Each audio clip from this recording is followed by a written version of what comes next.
KJ bakal dipecat, betul ke? Okey. Status keahlian Khairi Jaimaluddin dalam UMNO akan diketahui petang ini. Perkara itu disahkan oleh Timbalan Menteri Presiden UMNO, Datuk Seri Muhammad Hassan dalam sidang akhbar semasa lawatan ke galeri jualan satu anggota satu rumah di sini hari ini. Petang ini katanya ringkas ketika ditanya berhubung perkara tersebut. Khairi sebelum ini secara terbuka mengakui tidak menggemari segelintir pemimpin UMNO dan mahu membersihkan parti itu jika berjaya menawan Parlimen Sungai Buloh pada pilihan raya umum. Bagaimanapun, beliau dalam masa yang sama turut menegaskan semua pihak perlu mengakui UMNO perlu perubahan untuk kembali menjadi parti yang boleh dibanggakan dan menjadi wadah politik terbesar seperti suatu ketika dahulu. So, mesyuarat tersebut tak jadi, somehow dia ditunda dan dikatakan berkemungkinan nasib beliau akan ditentukan pada minggu hadapan. Now, kenapa benda ni penting tuan-tuan? Ini nak menunjukkan ketegasan Zahid Hamidi terutama dalam menghadapi pengkritik beliau. Terutama dalam menghadapi PRN yang akan datang ni. Dan juga pemilihan parti UMNO yang akan berlangsung tidak lama lagi. Dengan ugutan sedemikian, berkemungkinan KJ ni pun dah tak berani lah bersuara sangat. Dia mungkin digantung, mungkin dipecat kalau sekiranya dia masih lagi terus mengkritik Presiden UMNO sedemikian. Jadi ini adalah satu dia ada pro and con dictatorship di dalam UMNO ini. Pro dia adalah dia akan memastikan bahawa UMNO akan berlayar jauh selepas ini. Tetapi kalau dibiarkan terlalu lama, benda ni akan menjadikan Zahid seorang yang totalitarian dan berkemungkinan dia akan jadi the next Mahathir. So dia ada pro dan con dia. Kalau UMNO nak melihat dia maju ke hadapan lebih, terutama macam contoh kita tengok zaman Mahathir dahulu, bagaimana dia membawa UMNO naik tinggi disebabkan sikap diktatornya tersebut. Dia ada sebenarnya, bukan kata diktator ni tak ada pro dia, ada pro dia. Pro dia adalah dia akan dinampak kuat, dia akan mengukuhkan kedudukan dia, dia akan mengukuhkan parti dia, dan kalau dia seorang yang kuat, dia akan membawa parti dia lebih tinggi selepas ini untuk mengalahkan Perikatan Nasional. Namun begitu, in the long run, kalau sekiranya dia semakin berkuasa, dia boleh mendatang kesan negatif pula kepada UMNO dalam jangka masa yang panjang dan juga kepada negara kalau dia jadi Perdana Menteri. Tetapi benda ini dia ada pro and con dia. Dan saya nampak usaha yang sangat berani daripada daripada Zahid Hamidi. Sangat berani. Dan juga bersatu sekarang ini memainkan isu HDB, Housing Development Berhad. Bagaimana sekarang ini Ngah Komeng menggunakan formula daripada Singapura bagi mendapat bukanlah kata mendapat dia nak bagi, tetapi dia nak dapatkan opinion daripada Singapura bagaimana mereka menyelesaikan masalah housing and development di Singapura. Jadi itu menurut Bersatu dan juga PAS, perkara tersebut akan menghancurkan orang Melayu, dan inilah kaedah yang digunakan oleh DAP untuk menghancurkan orang Melayu. Now, apa yang kita akan nampak yang sebenarnya PAS dan Bersatu ini tak nampak. Okay. Alright, kita terus kepada isu tersebut. Saya bawa kenyataan daripada Wan Saiful Wanjan. Wan Saiful Wanjan menyatakan, kejap, mana aku punya berita ni? Okay. Alright. Dia of course pembangkang ke sentiasa membangkang, saya baca. Wan Saiful Wanjan, PH pasang lukah, UMNO mandul lepas kerjasama DAP. Ahli Parlimen Tasik Gelugur Wan Saiful Wanjan mendakwa kerajaan cuba menjejaskan pemilikan hartanah Melayu dan taburan penduduk melalui dasar perumahan. Ini selepas Menteri Pembangunan Kerajaan Tempatan Ngah Koming mendedahkan bahawa kementeriannya akan bertemu dengan kontraktor daripada Lembaga Perumahan dan Pembangunan Singapura untuk mengetahui kejayaan program perumahan awam di negeri itu. Okay, faham? Now, Ngah Koming, okay, saya baca dulu, nanti saya komen. Wan Saiful memberi amaran bahawa nasib Bumiputera akan terancam jika model HDB dilaksanakan di negara ini. Okay. Ahli Parlimen Bersatu itu memetik Pulau Pinang sebagai kajian kes ke atas dakwaannya itu. Jika dikaji apa yang PH telah lakukan di Pulau Pinang setelah mereka belajar dari Singapura dan Hong Kong, memang rakyat perlu bimbang kerana kelompok terbesar dalam kerajaan hari ini adalah DAP. Kata nyatakan oleh Sanusi, saya hari ini atau semalam. Dia menyatakan bahawa bagaimana Ngah Koming sekarang ini, DAP telah membawa orang daripada Singapura masuk ke dalam kementerian kita dan akan menjejaskan kedaulatan negara kita kerana membawa masuk ke perkara tersebut. Number one, kita nak cerita. Dia bawa masuk ke pakaran, ni bukan benda baru. Tuan-tuan, nak bawa masuk ke pakaran ni bukan benda baru. Tuan-tuan, kita buat ECRL tu daripada siapa? Negara mana kita ambil ke pakaran? China. Singapura tu at least negara jiran dan juga negara, orang kata apa, negara demokrasi. Kita buat ECRL, kita buat pembangunan-pembangunan besar daripada negara mana? China. Masuk ke dalam negara kita juga. Ni, Johor, yang tanah dekat Johor tu. Kita buat Iskandar Malaysia tu, yang banyak beli daripada mana? Bukan orang Cina, daripada China. Even dekat Kuala Lumpur, tak payah kita nak cerita lah. Apa orang kata, nak payah cerita berapa persen orang Melayu. Berapa di Kuala Lumpur tu yang dimiliki oleh orang bangsa, orang Melayu kita? Hakikat sebenar kalau kita ada data tersebut. Dia macam inilah tuan-tuan. Kenapa Nga Koming bawa kepakaran daripada negara luar seperti Singapura dan Hong Kong? Kenapa? Pernah kita terfikir. Dia macam ni. Bagaimana dia atau utama Singapura, HDB ni, Housing and Development HDB, Housing and Development Berhad untuk Singapura ni, dia ada kemahiran menyelesaikan, bagaimana mereka menyelesaikan masalah perumahan bagi penduduk mereka yang tak ramai, yang terlalu padat. Singapura mempunyai lebih 5 juta penduduk. 5 juta penduduk di tanah yang sekangkang kera.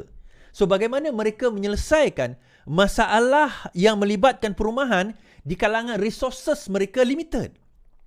Yang ni kalau saya pun jadi menteri, orang kata menteri pembangunan, menteri KPKT ni, Kementerian Pembangunan Kerajaan Tempatan ni pun, itu pun antara benda yang saya nak buat. Saya nak belajar macam mana mereka menyelesaikan masalah penduduk dan kependudukan di negara di mana mereka ada limited resources. Sepatutnya ini kita belajar. Kerana apa? Antara lain, bila you ada limited resources, you ada limited space, your price is going to go high. Okay, negara kita tak ada masalah space is now untuk majangka masa sekarang. Sebab itu kita kena belajar, mengkaji, tanya, jangan jadi bodoh. Kemudian dia bawa contoh Singapura, dia bawa contoh Pulau Pinang. Pulau Pinang sekian peratus, 55% Cina pegang, 35% Melayu pegang.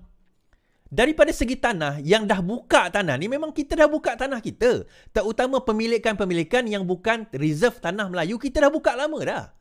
Kita dah buka lama. Jadi bila kita buka mix ataupun yang open, sesiapa saja tanpa mengira bangsa dan agama boleh beli. So dia ada duit, dia beli, kita nak salah dia. Kenapa? Ni bukan tanah reserve yang tiba-tiba tak ada daripada tanah reserve Melayu, dia buang tanah reserve Melayu, lepas tu dia bagi kepada bangsa lain untuk beli. Tak ada. Kan? Tak ada. Kalau kita nak tengok, siapa yang buat benda tu sebelum ni? UMNO. Bersatu ni daripada mana tuan-tuan? Daripada UMNO sebelum ini. Dan sepanjang mereka memerintah selama 33 bulan, apakah dasar yang mereka lakukan untuk nak meningkatkan daripada segi mengurangkan kos harga rumah, mengurangkan menambahkan pemilikan bumi putera terhadap pemilikan hartanah? Tak ada. Kemudian Sanusi pula dia bawa berita. Jadi lepas tu dia bawa statistik Pulau Pinang. Pulau Pinang tu antara contoh di mana dah tepu dah. Dan saya baru pergi Penang hari tu kan. Saya tengok walaupun Penang itu dah tepu, dia masih ada lagi greenery area, kawasan-kawasan hijau. Yang sebelum ini memang ada kerajaan Penang nak ambil tapi dah tak berjaya ambil sebab penduduk dia bantah. Itu biasa. Dah bantah, akhirnya mahkamah memutuskan tak boleh ambil sebab dia dah buat pembangunan. Tinggal dekat pulau ni dah tak banyak. Yang tinggal dekat seberang. Seberang pun dah nak dibangunkan. Akhirnya Penang tu dah padat. Kepadatan itu menunjukkan kemajuan Pulau Pinang. Sebagaimana juga Selangor. Selangor menunjukkan kepadatan Selangor ni sampai tanah pembangunan tu dia dah hampir tak ada. Bukan tak ada langsung. Hampir tak ada. Yang tinggal hanya tanah-tanah reserve. Sebab itu ada di antara otai dulu menentang pembangunan di tanah reserve. Di tanah reserve. Sebab tanah dah tak ada. Jadi sekarang walaupun kita nampak negeri ni besar, negara kita ni besar, Sarawak besar, Pahang besar dan sebagainya, kita melihat dalam konteks dua negeri yang populasi dia sudah mula memuncak. Antaranya Selangor dan Lembah Kelang dan juga Pulau Pinang. So bagaimanakah HDB ni, satu badan di Singapura berjaya menyelesaikan permasalahan perumahan di Singapura? Okey, dia kata, alah, menyelesaikan masalah apa? Harga mahal kat Singapura. Yalah, kalau guna duit engkau memang mahal. Kan? Kalau guna duit engkau memanglah mahal. Convert kepada duit Singapura kali 3. Kali 3. Dalam keadaan Singapura, bagaimana mereka nak mengekalkan? Sebab saya kenal beberapa orang kawan saya di Singapura. Lama dah tak kontak. Kalau ada kawan saya di Singapura, ingat saya, kontak lah zaman-zaman apa orang kata messenger dulu kan. Ada room messenger dulu kan. Kalau ada kawan-kawan di Singapura, dia orang ni ada daripada kalangan golongan rendah dan menengah rendah dan rendah. Tetapi mereka memiliki rumah.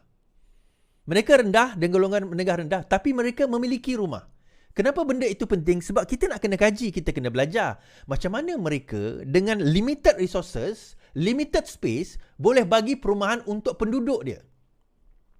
Itu kita kena belajar. Dan dalam masa sama, dia ada greenery area, dia ada kawasan ini. Kita kena belajar benda ni. Kita tak boleh assume tanah kita ni akan ada selama-lamanya. Besar itulah selama-lamanya. Mungkin dekat Pahang, dekat Sarawak, mungkin dekat Kedah lah, orang tak berapa nak ramai duduk kat Kedah. Mungkinlah dia orang boleh nak cerita bab tu. Tetapi negeri seperti Johor, seperti Pulau Pinang, seperti Selangor di beberapa kawasan tertentu, tanah tu over the years, kita bukan cerita tahun 2023 ni, kita kena tengok 30, 50 tahun akan datang. Even 100 tahun akan datang, daripada segi penduduk dan kependudukan dia, bagaimana kepadatan itu akan berlaku. Dan dia duduk di Singapura, dia di Selangor, Negeri Sembilan pun sama, Penang pun sama. Bukan setakat orang Singapura pula, orang Selangor, orang Penang, orang Negeri Sembilan, tetapi juga mereka yang berhijrah daripada negeri lain yang tinggal di negeri tersebut. Termasuk juga Johor. Johor, kalau kita tengok Johor Baru, yang bahagian-bahagian yang bahagian belah nak menuju ke arah Singapura tu, dia sudah mula nampak kepadatan itu bermula. Walaupun tak nampak lagi, belum ada lagi, masih lagi banyak ruang. Tetapi kita kena plan, kita kena rancang untuk the next 5, 10, 20, 30, 50 years akan datang, even 100 years akan datang. Ini rancangan yang betul.